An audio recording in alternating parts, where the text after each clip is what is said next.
Hello student, आज हम पढ़ने वाले हैं और प्लूरल सब्जेक्ट। सिंगुलर सब्जेक्ट क्या होता है और प्लूरल सब्जेक्ट में तो सिंगुलर सब्जेक्ट सिंगल वन को और प्लूरल किसको रिप्रेजेंट करता है? वन से ज्यादा को, वन से प्रेजेंट ज्यादा को। ठीक है, प्लूरल और सिंगुलर।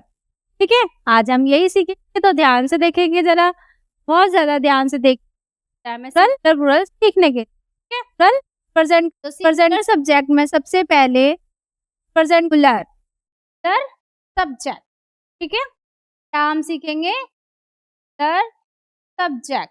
ठीक है, सिंगुलर सब्जेक्ट। ठीक है, सिंगुलर सब्जेक्ट को सीखने के लिए हमें क्या पता होना चाहिए? देखो, सिंगल वन कौन कौन से होते हैं? ही होता है, ही होता है, होता है, होता है, इट होता है, और क्या होता है? होता है, होता है, दैट होता है। उत्तर में क्या क्या आता है? ही आता है, शी आता है, इट आता है, दिस आता है और दैट आता है। और क्या आता है बेटा? दैट के बाद और क्या आता है? नेम भी आ सकता है, किसी का सिंगल नेम भी आ सकता है। और क्या आ सकता है बेटा? सिंगुलर थिंग्स भी आ सकती हैं। क्या आ सकती है? Singular things. सिंगुलर थिंग कैसे? जैसे पेन। क्या आ सकता है? सिंगल होता है ना पेन, तो हम उसको सिंगुलर में रखेंगे। अगर पेन्स होता तो हम उसे प्लूरल में रखते, पर हम सीख क्या रहे हैं? सिंगुलर। तो सिंगुलर में क्या क्या आता है? दिस आता है, दैट आता है, नेम आता है, सिंगुलर थिंग्स आती हैं, और इट आता है, ही और सी आता है। इतना क्लियर है आपको सिंगुलर में? अब प्लूरल हम समझने की कोशिश करेंगे। ही माने देखो क्या होता है, इसकी हिंदी भी देखेंगे। ही माने भी वह होता है, और शी माने भी वह होता है। तो ही और सी दोनों के लिए वह होता है, तो फिर डिफरेंस कैसे पता करेंगे हम? डिफरेंस पता करने के लिए ही लगता है बॉय के साथ और शी लगता है गर्ल के साथ। गर्ल के साथ। ही किसके साथ लगता है? बॉय के साथ। और सी किसके साथ लगता है? गर्ल्स के साथ। ठीक है, इट माने यह होता है, दिस माने भी यह होता है, पर ये दिस किसके लिए आता है? पास के लिए, पास की चीजों को दिखाने के लिए। और दूर की चीजों का दैट माने क्या होता है? वह। पर ये नॉन लिविंग के लिए आता है। किसके लिए? नॉन लिविंग के लिए। ठीक है, और इसमें ये होता है दूर की चीजों को दिखाने के लिए। किसकी चीजों को दिखाने के लिए? दूर की चीजों को दिखाने के लिए। ठीक है, तो आप ध्यान से देखें सिंगुलर सब्जेक्ट कौन से होते हैं, और अब हम सीखने वाले हैं प्लूरल सब्जेक्ट कौन से होते हैं। तो प्लूरल सब्जेक्ट कौन से होते हैं बेटा? Plural subject.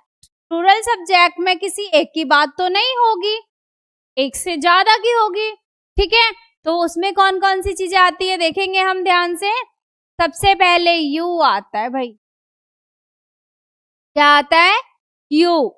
फिर आता है वी, फिर आता है दे, और फिर आता है आपका प्लूरल थिंग्स, जैसे बुक्स।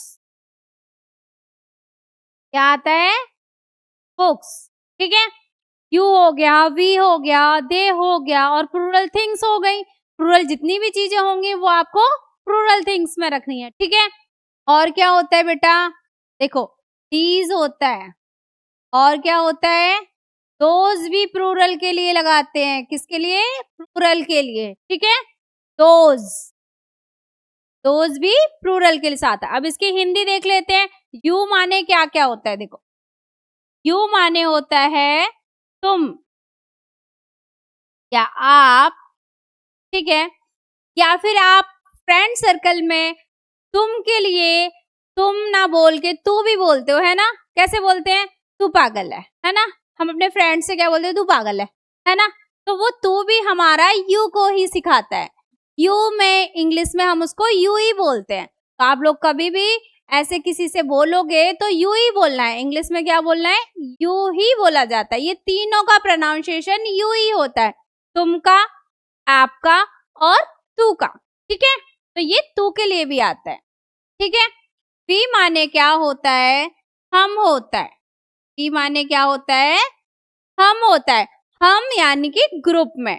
ठीक है, और दे माने क्या होता है? वे होता है। दे माने क्या होता है? वे होता है। वे स्टूडेंट है, ऐसे बात करेंगे हम तो। यानी कि क्या हुआ? प्लूरल हुआ ना। और दीज माने क्या होता है? ये, यानी कि दीज आर आर लग रहा है ना, तो प्लूरल हुआ या नहीं हुआ? These are markers. ठीक है, और दोज माने क्या होता है? वे होता है या वो होता है। क्या होता है? दोज माने क्या होता है? वे या वो। क्लियर है? देखो, आपको अच्छे से समझ में आए होंगे सिंगुलर सब्जेक्ट और आपके प्लूरल सब्जेक्ट। अगर आपको किसी को समझ में नहीं आया हो तो आप प्लीज कमेंट कर दो मुझे, मैं दोबारा से समझा दूंगी। ओके।